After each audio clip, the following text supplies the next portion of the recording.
Hello friends, welcome to my channel Sanskar forever. Friends, आज ज़्यादातर लोग उज्जमन उद्यापन में कम विश्वास रखते हैं। आजकल लोग बहुत आगे बढ़ गए हैं और इन सब चीज़ों से दूर होते जा रहे हैं।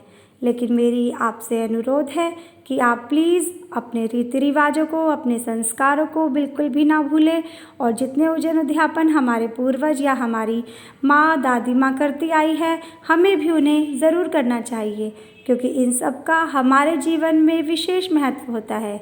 फ्रेंड्स, आज दुनिया वापस पुराने ज़माने की ओर जाती जा रही है, क्योंकि आज इतनी बीमारियां हो गई है, इतना मेंटली स्ट्रेस हो गया है, सभी लोग इन चीज़ों से परेशान हो गए हैं। जिस तरह से लोग एलोपैथी को छोड़कर वापस होम्योपैथी की तरफ जा रहे हैं, योग की तरफ अग्रसर हो रहे हैं, इसी तरह से हमारे स्पिरिचुअली भी हमारे दिमाग की शांति के लिए, हमारी आत्मा की शांति के लिए, हमें अंदर से शांति प्राप्त हो, इन सब के लिए हमें भगवान जी का व्रत, पूजन, उद्यापन सभी कुछ करना चाहिए और इसकी तरफ अग्रसर होने के लिए अपने आप को प्रोत्साहित करना चाहिए। मेरी वीडियोस इसी चीज़ के लिए है। आप मेरी वीडियोस में यही पाएंगी कि जितने भी हमारे त्यौहार होते हैं, व्रत होते हैं, कथाएं होती है, पूजन उद्यापन होते हैं, उनको मैं आपके सामने लाने के लिए बहुत ही कोशिश कर रही हूँ कि अगर आप में से कोई 10 लोग भी ये पूजन मेरी वीडियो को देख के करते हैं तो मैं समझूंगी कि मेरी वीडियो बनाना सफल हुआ। आज मैं जो आपके लिए पूजन लेकर आई हूँ वो आशा भागवती का उद्यापन है।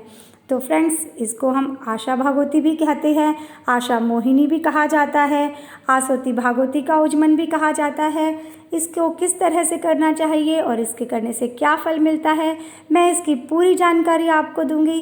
तो चलिए शुरू करते हैं हम अपनी आज की वीडियो।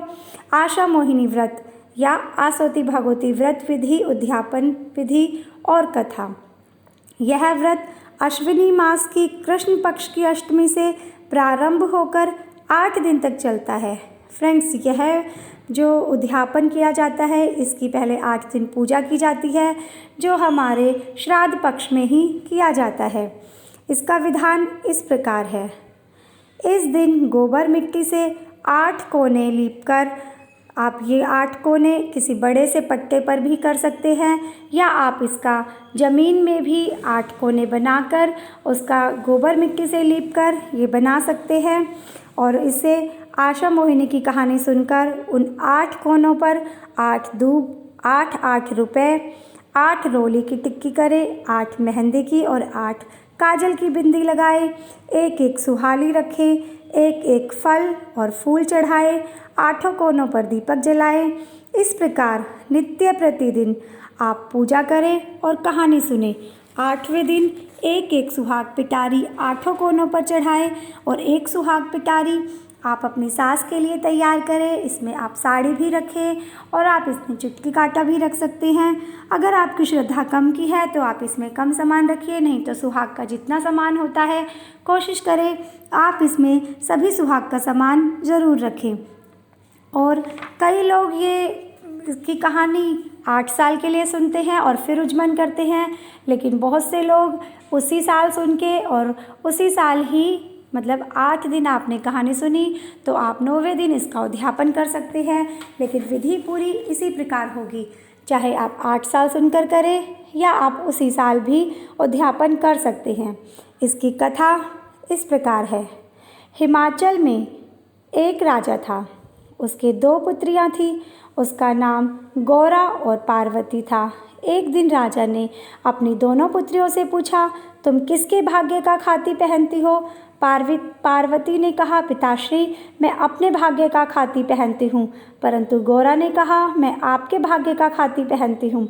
यह सुनकर राजा ने गौरा का विवाह एक राज परिवार के युवक से कर दिया और पार्वती का विवाह रास्ते में भिखारी रूप धारण किए शिव जी के साथ कर दिया। शिव जी पार्वती को लेकर कैलाश पर्वत पर चल दिए।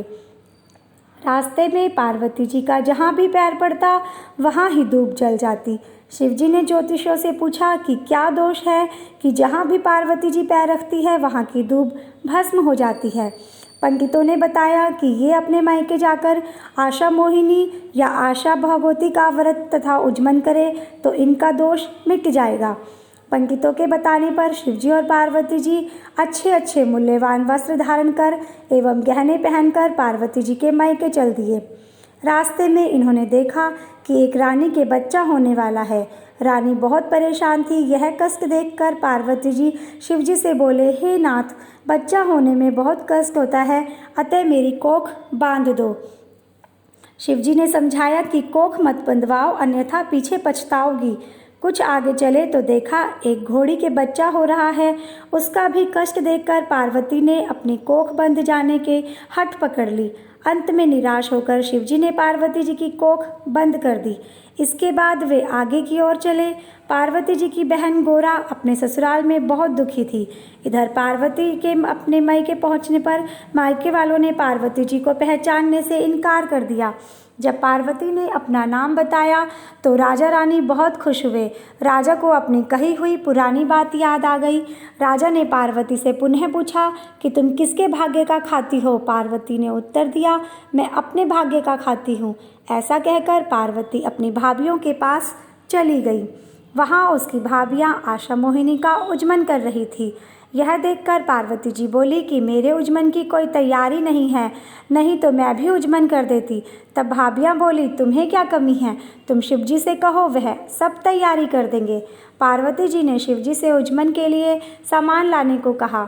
तब शिवजी ने पार्वती से कहा, यह अंगूठी ले लो, इससे जो भी मांगोगी वह तुम्हें मिल जाएगा। पार्वती जी ने उस अंगूठी से उजमन का सामान मांगा। अंगूठी ने तुरंत ही सभी सामान 9 सुहाग की पिटारी सहित ला दिया। यह सब देखकर पार्वती जी की भाभियों ने कहा, हम तो 8 महीने से उजमन की तैयारी कर रहे थे, तब जाकर सामान की तैयारी कर सके हैं। तुमने थोड़ी सी देर में ही पूरी कर ली। सबने मिलकर व्रत किया और धूमधाम से उजमन किया। शिवजी ने पार्वती जी से घर चलने को कहा। तब ससुर ने शंकर जी को भोजन करने के लिए बुलाया। राजा ने उन्हें सुंदर सुंदर भोजन तथा अनेक प्रकार की मिठाई खाने को दी। यह देखकर सब कहने लगे कि पार्वती को भिखारी के साथ ब्याह दिया था, परंतु वह तो अपने ही भाग्य से राज्य कर रही है। शंकर जी ने सब रसोई की वस्तुएं खाते खाते समाप्त कर दी। रसोई में थोड़ी सी पतली सब्जी बची थी। पार्वती जी उसी सब्जी को खाकर तथा पानी पीकर पति के साथ घर को चल दी। रास्ते में दोनों प्राणी सुस्ताने के लिए एक पेड़ के नीचे बैठ गए। शंकर भगवान ने पार्वती से पूछा, तुम क्या खाकर आई हो? पार्वती जी बोली, नाथ, आप तो अंतर्यामी हैं, आप सब कुछ जानते हैं, फिर ऐसा क्यों पूछ रहे हैं? शंकर बोले, रसोई में तो केवल थोड़ी सी पतली सब्जी बची थी, वही खा सब्जी और पानी पीकर तुम आ रही हो। इस पर पार्वती जी बोली, महाराज, आपने मेरी सारी पोल खोल दी है, अब आगे कोई बात मत खोलना। मैंने हमेशा ससुराल की इज्जत मायके में रखी है और मायके की इज्जत ससुराल में रखी है। इसके बाद आगे चलने पर जो दूब सूख गई थी वह हरी हो गई। शंकर जी ने सोचा कि पार्वती जी का दोष तो मिट गया है, और आगे बढ़ने पर पार्वती जी ने देखा कि वही रानी कुआं पूजने जा रही थी।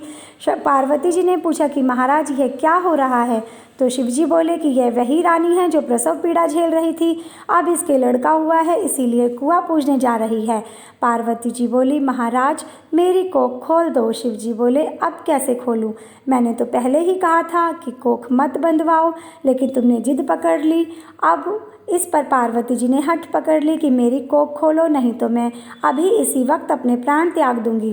पार्वती जी की हठ देखकर शिवजी ने पार्वती के मैल से गणेश जी को बनाया।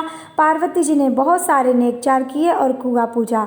पार्वती जी कहने लगी कि मैं तो सुहाग बांटूंगी। सब जगह शोर मच गया कि पार्वती जी सुहाग बांट रही है, जिसको लेना हो ले ले। साधारण मनुष्य तो दौड़ दौड़ कर सुहाग ले गए, परंतु उच्च कुल की स्त्रियों को पहुंचने में देर हो गई। उन स्त्रियों को भी पार्वती जी ने थोड़ा थोड़ा सुहाग दे दिया। अपनी आँख में से काजल निकाला, सिंदूर में से सिंदूर निकाला, मेहंदी में से नुए में से मेहंदी निकाल कर छींटा दिया। उन सभी औरतों को सुहाग की प्राप्ति हुई। इस प्रकार से कोई भी स्त्री पार्वती जी से निराश होकर नहीं लौटी। तो जो भी इस व्रत का पालन करेगा, इस कहानी को सुनेगा, इस व्रत को उज्जमन करेगी या कंवारी लड़की करेगी उसकी सभी मनोकामनाएं पूर्ण होगी, उसको सुहाग अवश्य प्राप्त होगा। और अगर सुहागन स्त्रियाँ करेगी तो उनकी सुहाग की लंबी उम्र होगी और उनके पुत्र रत्न की प्राप्ति होगी, या जो भी आपकी मंशा है माँ पार्वती उसे ज़रूर पूर्ण करेगी। तो इस व्रत को करने से, इस उज्जमन को करने से हमारी सभी मनोकामनाएं पूर्ण होती है और हमें ये उज्जमन अपने जीवन में ज़रूर करना चाहिए। तो फ्रेंड्स, मैं उम्मीद करती हूँ आपको मेरी वीडियो पसंद आई होगी। अगर आपको मेरी वीडियो पसंद आई हो तो प्लीज़ इसे ज़्यादा से ज़्यादा शेयर कीजिए, लाइक कीजिए। और अगर आपने मेरे चैनल को अभी तक सब्सक्राइब नहीं किया है तो प्लीज़ मेरे चैनल को सब्सक्राइब कीजिए। और आपको मेरी वीडियो कैसी लगी प्लीज़ मुझे कमेंट बॉक्स में लिखकर ज़रूर बताइए। संस्कार अपनाना रखेंगे जारी, रीति रिवाजों की अब है बारी। प्लीज़ फॉलो संस्कार फॉरएवर।